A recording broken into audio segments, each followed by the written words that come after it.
I do have a couple of draft takes for the NFL. I should say that right off the top, and we'll get to more of that maybe at the end. But I did want to keep this mostly UFL lineup builder. I feel like we should at least hit on our teams. Yeah. Go through how we feel so far. It would be ill of us, like the draft is going on, NBA playoff. There's so much going on. Well, speaking of going on, not at least hit on something. Yeah, like I hit that song. I feel like we're good. I do feel like it's kind of fate that we end up starting this stream today on the 69th pick of the NFL draft. Hell yeah. Who is pick 69? It's the Pats, right? Well, no, the Chargers have pick 69, but okay, yeah, my ESPN page is behind. But... I'm happy they took a wide receiver in the second round after taking the tackle in the first. I thought Harbaugh was going to go full out. We're just running the ball the whole time. Not getting Harbaugh killed is kind of a great pick by the Patriots. By the way, getting a tackle for Herbert is definitely a smart move. Yeah. A great pick by the Patriots in the third round now. Yeah, nice. Another. This is exactly how I wanted the draft to go. Whether it wasn't, in order, it was supposed to be quarterback, wide receiver, tackle, or tackle, wide receiver. I didn't care which one, but I'm very happy. That is. I said we were going to talk about it later, but that is an interesting question I got to get off the top of my head while it's here. As a person who doesn't really watch college a lot, but you're smart, you're not just gonna romanticize every pick you have, Donnie. How do you watch the draft? Like, what do you do? Because I know you're not a big college watcher, but I can't get a lot of value off like a mock draft. Being a smart guy, I'm curious. The first round I love. I could deep dive into first rounders. Once we get to the second, especially the third round, I don't know many guys anymore.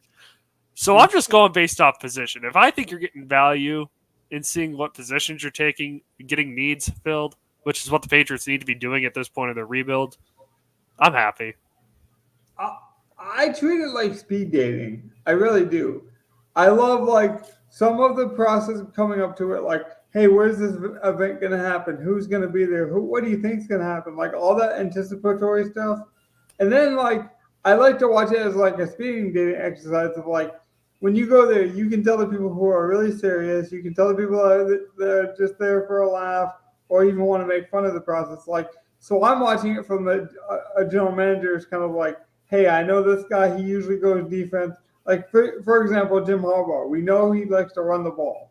So if he would have taken 3 wide receivers already, we would have been surprised. So I'm looking for those trends outside of character, or the trends that are like, oh, wow, that was a reach to this analyst. So Morris must really love Penix. I'm curious. That's the kind of relationship stuff I'm like, that's what's got me interested. Speaking of the Chargers, Junior Colson just got selected by Harbaugh. Interesting. A Michigan guy, not the Michigan guy you'd expect. Not McCarthy, nope. Well, I did not buy that. The Patriots actually did call the Chargers about Justin Herbert, and I find that hilarious.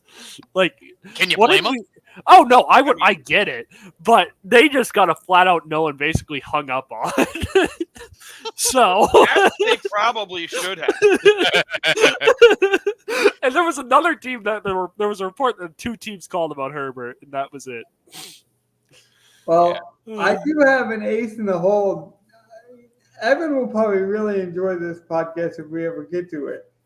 I want to say we did a whole draft breakdown, me, Donnie, and Gov, a year ago or 2 years ago. It was Donnie's first podcast he did with us. We did a full first round breakdown of every pick. I want to say 2 years ago. So we could revisit some of those clips and see where they stand and if our opinions held up or not. I think it was just a year ago. I think I've only this would have been that would have been 1 year ago for me.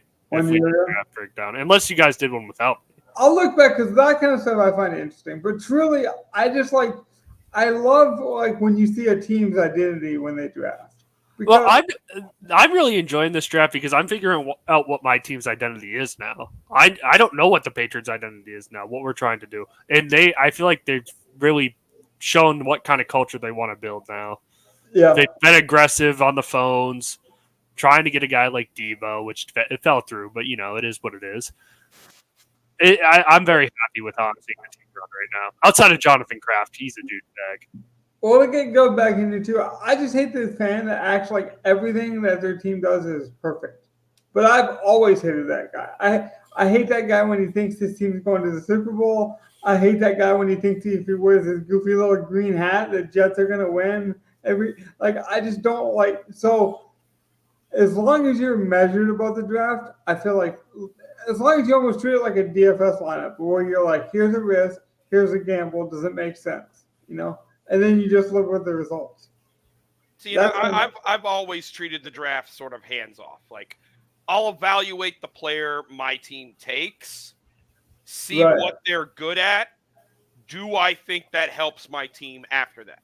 Right. Like, I don't even want to look at it from the perspective of what does my team need? Does he fit that? What does this player do? I drafted a dude. What does he do well? Can we use that? Yeah. And Are you happy with Leggett and Brooks so far? Yes, I am. Leggett has top wide receiver upside for what we got at the end of the draft. Like, I like the comp that Steve Smith gave him. Well, better than DK Metcalf. And that's his ceiling. Better DK Metcalf. That's great for a young receiver. Like, bring that up with Deontay Johnson and Thielen. I already feel better about my wide receiver core. And then Brooks is sort of the same thing. I could see him having that Jamal Charles comp, and to get a second-round running back, which ideally what you want to do in my book is, like, I want to keep my running backs cheap. I want to have 2 or 3 on my roster that are all second, third, or fourth-round picks so that they're solidly talented, and that's what I do. If one ends up being Christian McCaffrey, maybe I give him a 3-year, 4-year deal at the end of their 4-year rookie deal. Yeah. Well, and here's the thing that I like about they traded up to the first round for him. It was only one spot.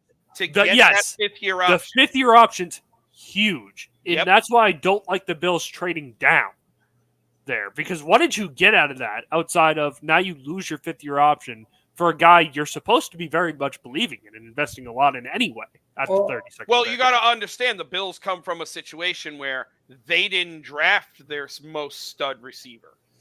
A lot of times. They did not. So, like, they're totally fine saying, we'll just draft a dude in the second. We don't get the stability of that fifth-year option. But they're still expecting to go out and sign, I don't know, Justin Jefferson when he gets fed up and leaves Minnesota, like they expect him to do. Oh, if I was Jefferson, I would have requested a trade last night. What, when they went and traded up to McCarthy? Yeah, that would have been it for me. That one I don't mind. You needed a guy. McCarthy was probably the guy who could come in and be serviceable early. Bo Nix is better. McCarthy seems like he'd be a better fit in the Minnesota I've never Vikings trusted system. an Oregon quarterback myself. Like, the best Oregon quarterback was Marcus Mariota, and what was he in the league? Yeah, I just feel like McCarthy would have the skill set that matches Kirk Cousins enough to fit into that system. Whether or not it works is beyond me. Exactly. Like, I'm not saying it's going to work, but I'm saying I understand doing that. Way more than what the fuck Atlanta's doing. Like, thank God I live in this division. You understand? As bad as I am, as my team is, what I have to do to win is beat Baker Mayfield. This is not a hard thing to do. See, I want to make one more point because I think it'll tie it all together. People say, well, the fifth round option doesn't really matter unless they work out, but then it really does, right? Yeah, if it works out, now I have championship financial flexibility. Let's think about St. Brown. St. Brown was a 4th-round pick. He was obviously at the time he slipped. It was a great value. We're happy. Now we're paying for that because, we had to pay him earlier, given that we didn't have that 5th-round option. Because that's the thing that gets misconstrued too. Is sometimes you're also the one who passes on him. Like, it's that Bill Belichick argument with Tom Brady. If the Patriots really thought Tom Brady was that good, they wouldn't have taken him where they did. So there is that luck and risk involved. But to tie it back to DFS, that's what I really enjoy myself because, like DFS, you get a salary, you have a certain amount of value allotted to you, and then you build with what you got. That's really what they're doing in the draft. Are they going to take chances? Are they going to miss on picks? Sure. But just like how we cannot change salaries, how many times would you be like, well, I'd play Patrick Mahomes every week if I could make him 6,000 go? But you can't. So a lot of times people say, well, I can't believe this fifth round or this top 5 pick was a bust. It's like, well, they had to take somebody in the fifth, top 5 picks. So they took this guy. Of course it didn't work. Evan probably is still kind of sad that Mitchell Trubisky didn't work. But now that you have Caleb Williams, you're like, I get it. It's part of the process. Don't fuck it up. That's what he's like. Caleb Williams has so much around him. They have really I'd set be him up. shocked I will give you that. if he does not succeed. He was not meant to succeed. It's an indictment. This management. Yeah, this management went out of the way to go get Odunze, who fell our way so perfectly to number 9, who had been working out with Caleb. Okay, I have this secret theory. It's totally you made me hit the bong before I think. So I'm sorry, you're getting the conspiracy theory. I think the GM in Atlanta just screamed out, "Go draft the Washington fuck." And then the idiot who called it in said Penix instead of Odunze. You may be onto something, Gov. I like that. Right? Because then Odunze goes right after because he should have gone early, right there. Go draft me, the Washington fuck. And then knowing the Falcons, why would I not be surprised if that turned out to be true? I'm trying to think of stupidity, but it's right there. I can't believe that pick happened. That's the craziest pick in the first round. We all agree with it. Everyone agrees with it. No one. It's the craziest pick in the first round, maybe the last 5 years. And here's the thing: what I've heard and what I've seen, it's actually not a crazy pick for them to take Penix if you never sign Kirk Cousins. Right. Yeah, exactly. If you never sign Kirk Cousins, it's a good pick. Getting Penix is probably a good spot for them if you didn't sign Cousins. If you sign anyone else to start for a year. Right. If you sign don't give Cousins the bag for 4, knowing Penix is starting in probably 2. Panthers pick is in. Yeah, this ought to be good. I'm waiting. We'll get one Panthers pick. The Jets traded up to get Corley. And then we'll get to the UFL. I have my lineup builder up ready to go. I was just going to say, Penix deserved to be a first rounder. He was going to be a first rounder.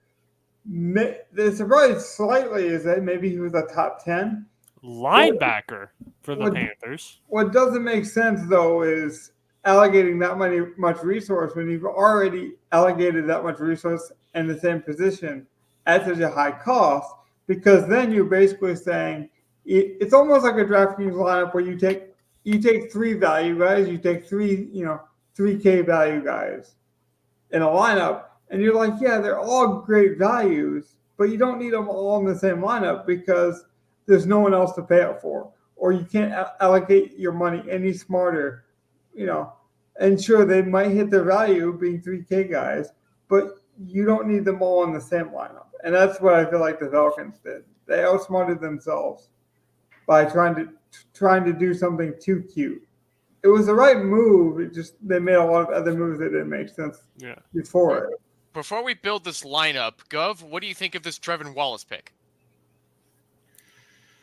This is the most okay pick. I got to dig into him now. It's okay, so he's the new age linebacker. He's the fast, shorter guy, just a good athlete all around. Yeah, he's your prototypical new age modern athletic 21-year-old. So that's a good pick for them. I mean, same thing with the Patriots. They just need playmakers, man. Get some playmakers out there. To be fair, I've seen some people think he should have been the first linebacker. From nearby in Jessup, okay. It's also worth mentioning we have 111 subscribers right now. We're looking for that 112th subscriber. Hey, I'm shooting for the moon here. I want 300 before. Well, the banner will come down tonight at some point, but I'm telling you, before this banner stops, we need 300. That's what we gotta get. You got anything? Go. This is I'm a reading on great it real pick quick. by Hold on. Dallas, by the way. Cooper, I think it's pronounced Bibe. That is a great value pick here in the third round. Mhm. Wow. I kind of Right. wish he fell my way to the Bears. Okay, this We looks can- good. We need. I mean, he's just, it's not only that, like, he's a good The player. nice He's just smart. prototypical 3-4 linebacker. What makes him not prototypical though is his athleticism, but it's kind of the modern linebacker. Yeah, it's the modern day linebacker for sure. Yeah, that's what I mean. Like it's that new prototypical new age 3-4. Yeah. Which is, like, I think we're about to get into the Sticky era where we start to hands, yeah. bulk up a little bit again, but Well, talking about bulking up, the Tennessee took Sweat, like, honestly, almost 400 pounds. I know they list him at like 380, but I'm telling you, he's like closer to 400 pounds. It's pretty remarkable. So, I don't know. That's the thing. It's like you got all of these new age athletic guys running around, but we got a lot of like old traditional. I think the old traditional guy is coming back. I And mean, teams are going to regret, like, getting too small very soon. But that's Falcons my hot just- take. Falcons just picked Braylon Trice, edge rusher out of Washington. And now the Bears are on the clock. I do Yep. think we went back to an old tradition in the draft of drafting quarterbacks. We hadn't seen this many quarterbacks go in the first round in quite a while. So, like, it is funny how things roll, just like, styles, they do recycle. Oh, yeah, it does recycle because you get too small and then teams have to respond to that by getting big, and then you get too Right. big and then you have to respond by getting small. We'll It's build only- a weak Everyone line looks up for their eventually. edge. Yeah, that's pretty much it. Like, just like we do, week in, week out with DFS, it's going to be, you're just looking for an edge somewhere. Yeah, and that's not always taking the value. Like I say, if you take too much value in a DraftKings lineup, you're going to end up with way too much salary, and that's what can happen when you try to get too cute in a draft as well. But are we ready to transition? Yes, Oh, yeah, 100%. I have my stuff open right now. I will eventually react to my Bears pick, but yes, let's get the show on the road here. All right, so nice set of games this week. A lot of the highest total games: St. Louis, DC at 46. Got Birmingham, Houston, and San Antonio, Arlington, both around 42. And then Michigan, Memphis at the end, only a 40-point total. Do we have a number for everyone? I know Evans. Or do you want to change your number in honor of the draft? Never. How dare you? I'll take 29. It was a big week for the young man. I'll go 14. All right. Well, I'll end up going with 51. 95. I was about to Lightning say, it's McQueen. totally going to be a 90. Ka-chow. We all were down here. Yeah, ka-chow. 95. Damn right. All right. Now, well, I did kind of like what we've been doing. Donnie missed, I think, last show, but where we talked about like the major hits that maybe should be brought up in the lineup. For example, last week we talked about the free square and the quarterback. This week we have Perry who went on the IR. So there's going to be some value there. Not quite as obvious as Dempsey last week, but there is some. Was there any other like injury news, big mispricing that you saw? Marable is out this week. Marable's up. That's a big one. I love like Person Jr. was always going to be a solid play for me at running back, but he will now come in chalky this week. Durant. Although there are other like cheaper running backs that are also okay plays. Durant is out as well. McFadden remains out for San Antonio. That would be interesting to know if Wayne Goldman actually came back and you would consider him healthy. He is back. I know he got some love last week, but he didn't look like he was fully back yet. So that's interesting. But then Sayer's got a lot of work in the passing game, almost like an Alvin Kamara. Yeah, I could see Sayers or Person Jr. right there. They're probably both going to pull a lot of ownership. But like Lovett at 67, a few hundred, is also going to be starting because of Durant out. So like, or because of McFarland out. So McFarland, right? Yeah. I was going to say Thompson came back last week off an injury, looked really good, his first action all season. So that was just some of the highlights for me. Did anyone else see anything else? It seems like McCarron's going to be the chalky quarterback. Position skill wise, nothing else. I think him. I think Dormandy, and I think Martinez are probably your three chalky ones. Yeah. Yep. Well, he's even. But to be fair, I kind of like going McCarron, but I think he also has the most uncertainty with his stacks. I like what I saw from Danny Etling when he came in, so I'll take the cheap value guy. Well, it's going to be Evan's pick here first, so yeah. Yeah. All right. Yeah. Let's see here. Yeah, we can talk things through. I think we know. We got some value running backs. Gotta love those. It's just, are we going to eat a chalky stack, or are we going to try to find a cheap one? I have no problem eating McCarron. I personally like McCarron this week, and these are all small field things. So you can definitely eat a little more. We really only need 1% owned play, and that's what happened. The week we won, and we all had our personal week. What do we have? We had a 1% owned running back. Took us right to the top. Done. Took us.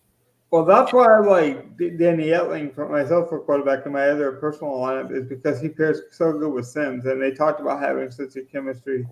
And we already see Sims is a big explosion guy for the UFL. I think he's averaging 35 yards a catch. Yeah. Let's make my pick here. So this one is going to be on the pricier side than I usually start off with. This would be wide receiver / tight end. Let's go with Shakur Pearson. See, that's the thing. I love Pearson. He's always when he plays, he has been sort of a target monster. I think it's valuable. Coming back first game and getting 10 targets does not surprise me. Yeah. No. Yeah, Catching every single and he's one. dominated every spring league. Yes. But we've seen him dominate spring leagues. I know, Evan, this is your first kind of deep dive into spring leagues. What did you think of Pearson? Because I don't know if you even realized how good he was. We hadn't really hyped him up because he's been injured, but he is kind of the king of spring, if you will. Yeah, St. Louis all along definitely wanted him to be the guy and not so much Marcel Aitman. Aitman just happens to swallow up some of the targets right away as they're trying to figure out the offense in this new league. And yeah, of course, you'd be crazy not to feed a guy like Pearson. And I don't know if he'll repeat 10 targets again, but the amount of volume he gets compared to Aitman, fuck yeah. For 8,200, that's appropriate pricing for what he gets. I would make the bet that he will lead the league in targets multiple times this week, or multiple weeks remaining. He's that good. It's kind of sad how little opportunity he's got in the NFL. Whose pick is it next? It would be mine next. I'm just going to lock in our defense and say we're going Birmingham. Bears I don't think Kieran. I have no problem with Italians. Yeah. I can't say it might be chalky, but god damn it, Houston's so bad still to this day. You took a tackle. Now you're protecting Caleb. It's fine. Mm-hmm. Yeah, we needed somebody else out. Well, not so much a tackle, but we need a new center and probably one more guard anyway. So if he can play, he's a smart guy from Yale. He can play whatever. He's just a big smart guy. Yeah, there you go. A big smart guy. Anyway, Donnie, yes, I like your pick of the Stallions defense. I think they've been solid all year, so why not put them up against the shitty-ass Houston team? Okay, it's my pick, right? What number did you have? 14? No, it's Ghost pick. Yeah. Okay, so me. Let's see. Well, what was my... Where is he? Let's see. He is... I'm trying to decide if I should just I think I will.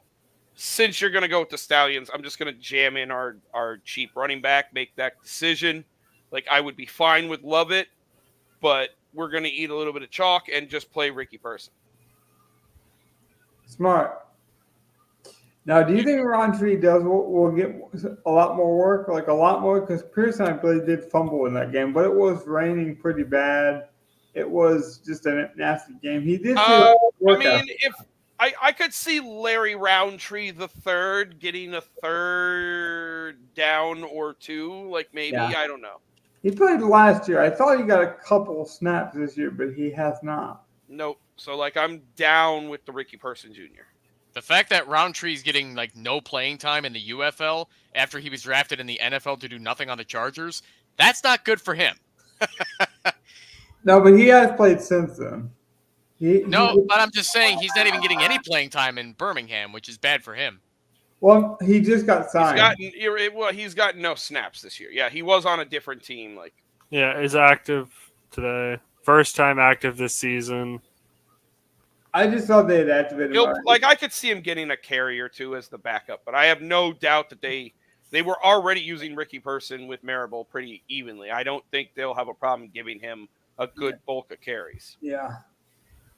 We shall Barring see. another injury. Yeah. All right, so now you're up, Logan.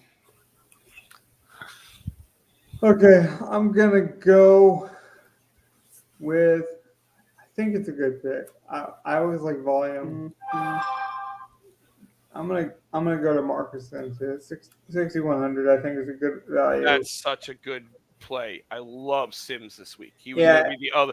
Like, I was looking like, do I take the value? No, I'll just take. I'm the value running back guy, so I'll just make that decision. Yeah. Well, and Etling already says like he wants to feed him more too. And it does appear that Etling is more of a deep ball thrower. He's not as conservative as Perry was. So we could And see like more. with a low total in that game, I think he will come in under owned. Yeah. Than what he should be. And we do see the last game with the way these games are split, having almost a 3-hour block. We do see the last game usually going under owned. I snake, right? Yes. We won't pick quarterback. We'll wait till the end there. Let me get a sure thing because, okay, they did. I was gonna say they haven't signed a running back yet. I'm gonna take Victor, but if they sign one, I'll hold off of there. Actually, let me go back to QD here. I think he could get some run. He's back. He was injured, but he's fully back now. He's getting NFL pedigree. I think he's talented enough. Make it QD now. Pairs nicely. We already expect points in this game anyways. All right. Well, I mean, if we're going to do that game, then like I think we just eat the chalk and play McCarron.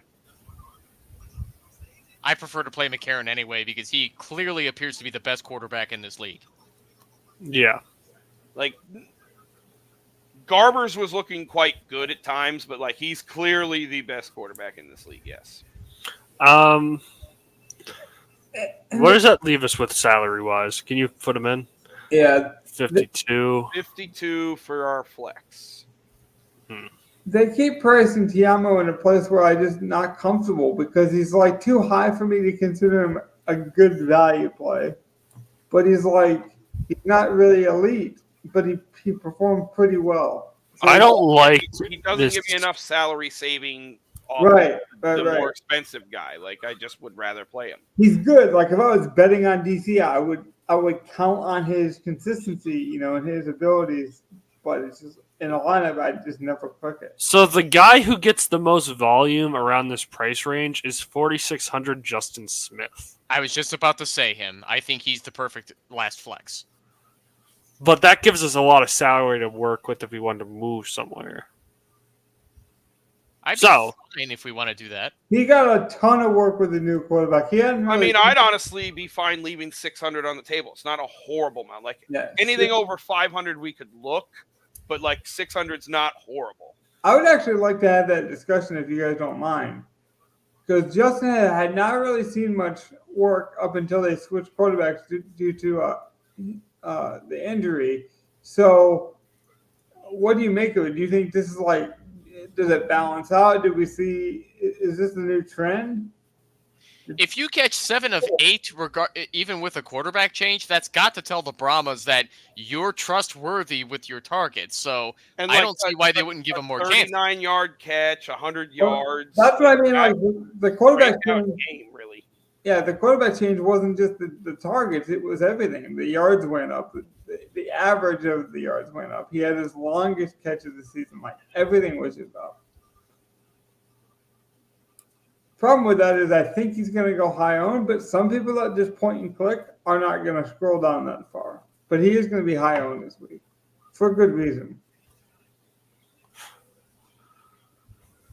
I'd still be fine with it. Like, I think Yeah. that works. And Yeah. I don't hate that lineup at all. No, it's a good lineup. And that's the thing is like some of these contests are small. So yeah, when we lose, it's gonna feel, like, oh well, we didn't like I showed my lineup out with just me doing the solo show where I reviewed the lineup. But I forgot to mention I did win in the UFL this last week because I did the single entry. The showdown lineup, the single game showdown, because I saw that big injury concern with the quarterback and knew they were going to have to switch. So sometimes when you just see a tremendous value, you got to find ways to play it. Me and Donnie were big on that last year in the NFL when the show would go off the air. If there was a big injury for that week, we would go to the showdown contest and we would see if DraftKings, had a mispricing there. And this week I found one in the UFL and was able to basically make up for the difference of our lineups not winning this week. I just want to mention that quickly.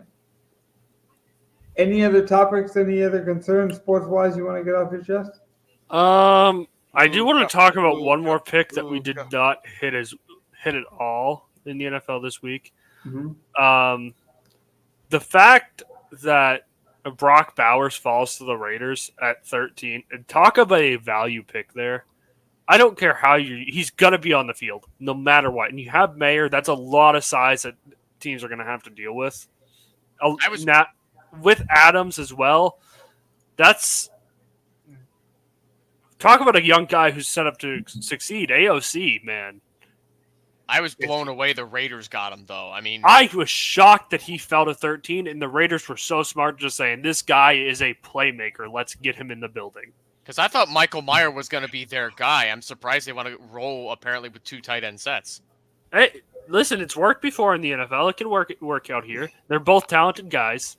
So it doesn't matter. The other conspiracy. Don't know. No, Brady's coming out of retirement to be the Raiders quarterback. He wants to use a 2 tight end set. But he fed into it though. Like that's the kind of corny stuff I don't like, to be honest. See, I wonder if he didn't feed into it he's though. He's going to announce it at the roast on Netflix. He said if a guy goes down, he would not play a full season again. But if he had to play like 6-7 weeks, if Gardner Minshew got hurt week 4, no. He's saying if Brock Purdy basically got hurt, if Jalen Hurts got hurt, he would think about it. He would answer the phone. He's going to announce his unretirement at the that's what sleazy women do when they're flirting, when they're past their prime. That's exactly what he's doing. It's what a lot. I mean, Joe Flacco did the same thing. Came and did for the Browns. Joe Flacco was out of the NFL for a solid 4 months. No one was asking for Joe Flacco. In fact, the Jets turned him down. The Browns did it out of desperation. Then he showed he was a Cinderella story. That's different.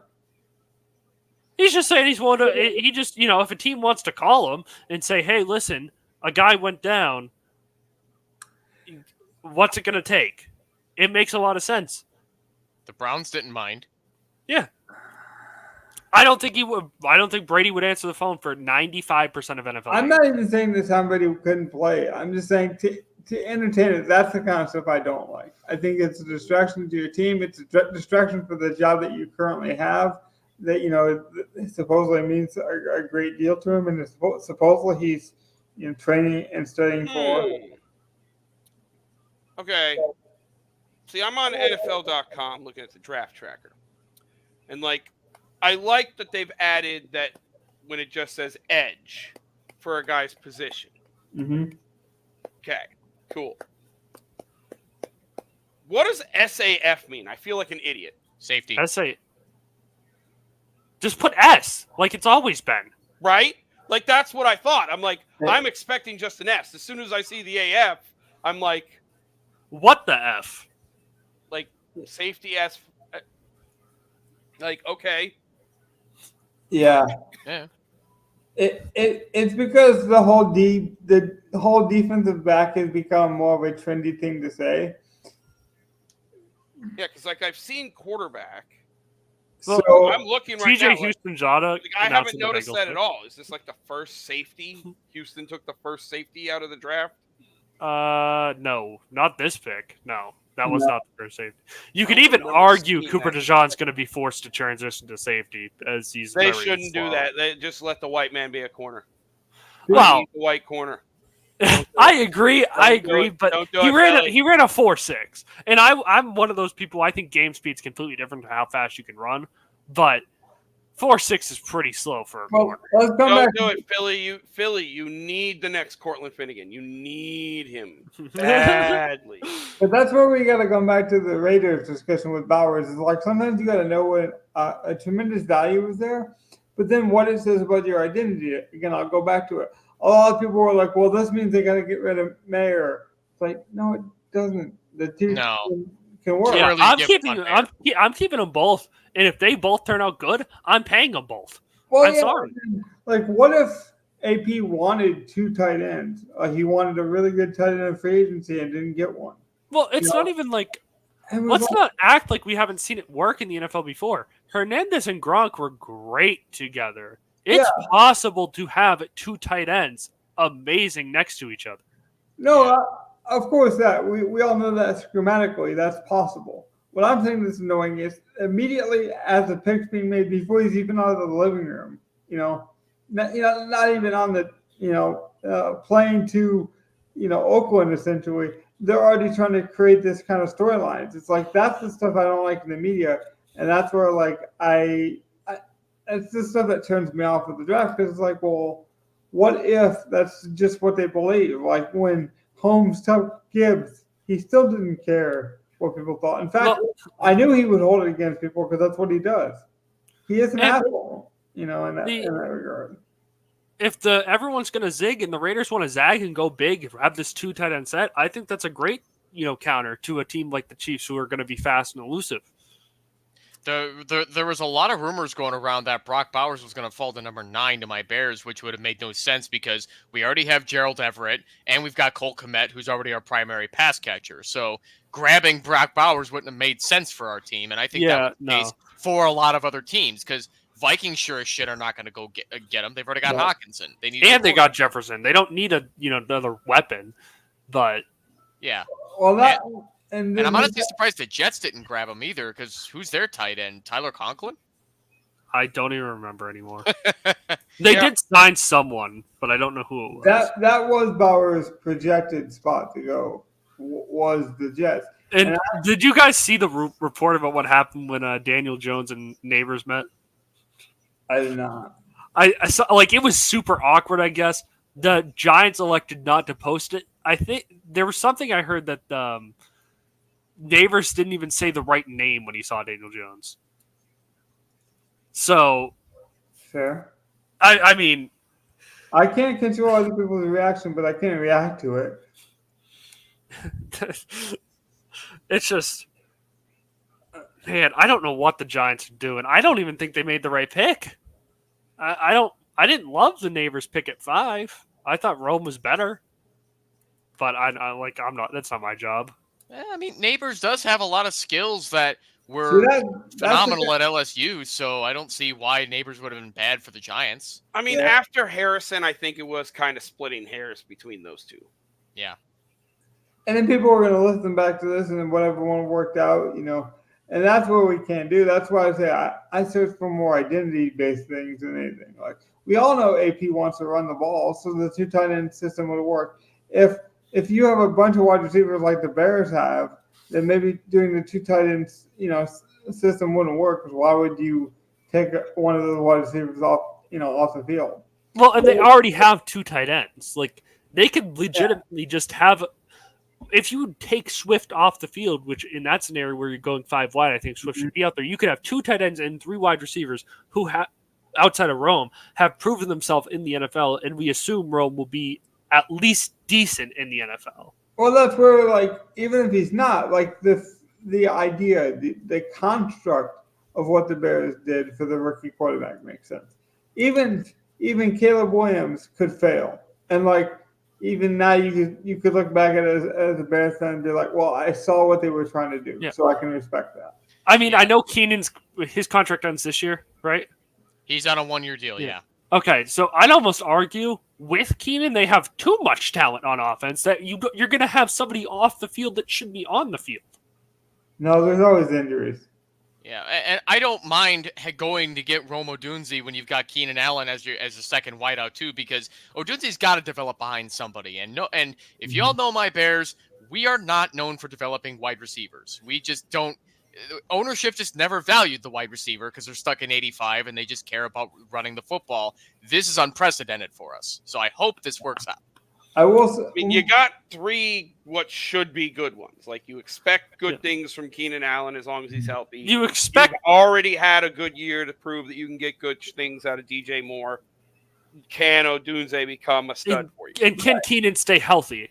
That's the big question. Mm-hmm. And that's where you got to take risk, not even draft. You're going to have to take a chance on a guy that you think is productive, that's aging, who's on a 1-year deal, who's shown a propensity like Allen has to get injured. Well, and let's be honest, Rome and Keenan, if Rome ends up being good, they're probably going to have very similar play styles where they rely heavily on route running because Rome's not the fastest guy in the world. Right. So I think it's a perfect match together for Allen to mentor. My lineup structure of like stars and skills makes sense because I pay up for the stars I want, and it allows me to find the value that makes that make sense. But if I just try to get all stars, I'm obviously going to run out of salary. And I think people underestimate that when it comes to drafting, when it comes to free agent decisions in the offseason. They just want their team to be good and make it to the Super Bowl. They're like, well, if they do a good job, I'll praise the general manager. The last thing I'll say about the draft is I don't know any more than these scouts do. One thing I do know is the NFL is a information business. And if you get enough information, if there's enough smoke, then everyone expects Caleb Williams to be good, right? I disagree. I've heard so many people. No, I think a lot of it's because it's down south and his antics are not looked on. But people hate him down here. Absolutely hate him. And I laugh every time. Good, it's so funny because they think he's going to be a draft bust. I just laugh. Like, you're letting how you feel completely put your opinion on this person. And we don't even know the situation with Caleb Williams. I don't expect Caleb Williams to be a top 10 quarterback off the bat. I want to give him at least 1.5 to 2 years to let him get acquainted with the NFL level. He's going to have a lot of help around him. He's got a lot of people helping him out. I think this is going to be at least a reasonable transition for somebody like Caleb to come in right away and do well, because this is not like what we've had in recent history where we bring in Trubisky and then expect him to be a pocket presence game manager, which is not his style. Those days are over. So finally, we should at least have somebody like Caleb who can get it done. That's my hope. The Bears, honestly, if I'm looking at, projecting into our best ball teams later on, I don't know who I expect on the Bears to do well. There's a lot of talent in there. That team kind of scares me. Where's the volume going is my question. Well, yeah, that's what it seems like. It seems like Caleb and someone's going to come along for the ride some weeks. I would expect DJ Moore to be the top target grabber, being that he's getting paid accordingly. And but then Allen is so Keenan Allen good. Behind him. Yeah, Allen is just so good where I think Allen's still better than DJ Moore. And DJ Moore's going to be the alpha. I'm because what we saw with the Chargers was Allen had no problem being there was never a problem when Big Mike had a big game. It's not like he ever complained about that. So he's going to have no problem when DJ Moore does a bunch of that. If anything, it'll help him more to have guys like DJ Moore and Odunze. Like, I don't remember a Chargers team where Keenan Allen, you didn't think he was the number one. Oh, and like now he could legitimately just play as the number 2. Yeah, being that Keenan now has 11 seasons under his belt, he's getting older, he's got some durability concerns. I think this is going to be appreciated by somebody like Keenan to take some pressure off. Speaking of which, Dallas is probably going to end up winning this game. They're up 20 right now against the Clippers. Yes. Man, Luka's he is so good. Blake Corum to the Rams. Yeah. Wow. Ooh. That's a good pick. Yeah, that's going to be a good one, and I think that's going to eat into a lot of volume of Kyron Williams. I don't know if it even has to, but to have a dual running back. Knowing the Rams, it probably will in a year or two, or when Kyron breaks down. But I still expect Kyron to have like a full-on This year. is an awesome pick. Well, I can tell you this: Williams can catch better than Corum can. So Stafford's going to say keep Williams out there. Oh yeah, but you could have them both worked in easily. Oh yeah. Even if Corum turns into the goal line back, that could be huge for fantasy. We'd have to see preseason stuff, what they're doing. But well, that's what I'm saying. Like more than anything, where your team picks and all that is information. So like that's all you want your team to do is make smart decisions. Like you don't want them to make right decisions, wrong decisions. It's like when they make a bad decision or a quote unquote bust or a player doesn't work, at least know that hey, I didn't allocate too much resources. I didn't trade up too crazy.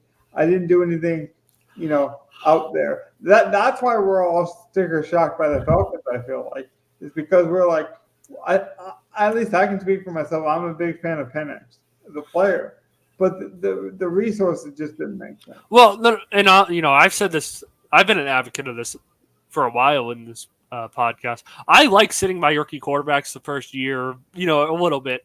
I think a guy like Drake May should just come in to start eventually. Maybe give first 2 games if we start out with a tough schedule. But to have Penix sit 2 years when he's already 25, because that's what the plan has to be, a minimum of 2 years. Yeah, because you have Kirk. Yeah, you have Kirk making guaranteed money all the way to 2026. Yeah. So the plan has to be he won't start till he's 27.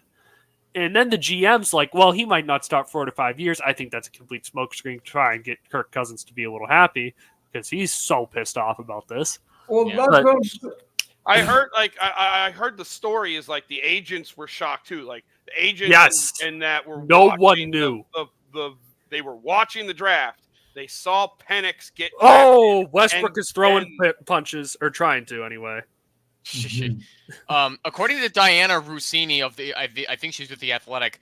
The Falcons let Kirk Cousins know that they were going to look for a quarterback, but not Michael Penix in the first round. That's the difference. They thought Kirk Cousins' camp thought they were going for a later round quarterback, right? Like a second or third round, maybe at most. Like a Spencer Rattler.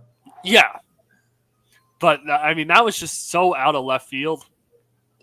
I think there was something. Not that I care much about the percentages and whatnot, but most draft projections or whatever calculated 1% chance of Penix going to Atlanta.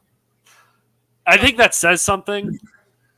Like, yeah. I'm not huge into that statistic, but if everyone says it's probably not smart, yeah, and I don't care if you believe in the guy, but signing Kirk for 4 years and then doing that makes it 0 sense. Yeah. Mm-hmm. Now. Say Morris is really into him and wanted him. Maybe as a general manager, you working out a plan of, hey, maybe we could trade up for Penix in the second round. But look, we cannot allocate this much money for this product. Like, I could have $100, but a 1 cent knife is not worth it. Like, it's not about the player. It's about the value you get for it. Westbrook ejected from the game. Down 16, that's bad. Well, he probably did that to fire up his team. There's 6 minutes left in the fourth quarter. He needs to fire him up. 6 minutes left in the fourth quarter. And then another player. Is that PJ Washington that got ejected as well for Dallas? Oh, don't tell me that. That might be PJ Washington that just got ejected. No. Well, I'm going to go figure that out. Washington got ejected because he retaliated to a Westbrook push on Luka. They always get No. the retaliation. Yes. But Westbrook pushed Luka, and then Washington came in and helped his buddy. Speaking of coming full circle, I think we've exhausted all the topics, and Evan looks bored anytime we talk about basketball. So, with that being said, NBA. I'll let these guys enjoy the basketball. I have as well. We will do more basketball content. I will. As big a fans as we are, we will make sure we get into a basketball if possible. With one of it would have been underdog. I would have gotten at least some underdog ones, but Michigan's not allowed underdog yet. So. Gov, before we go, do you have any broom nearby?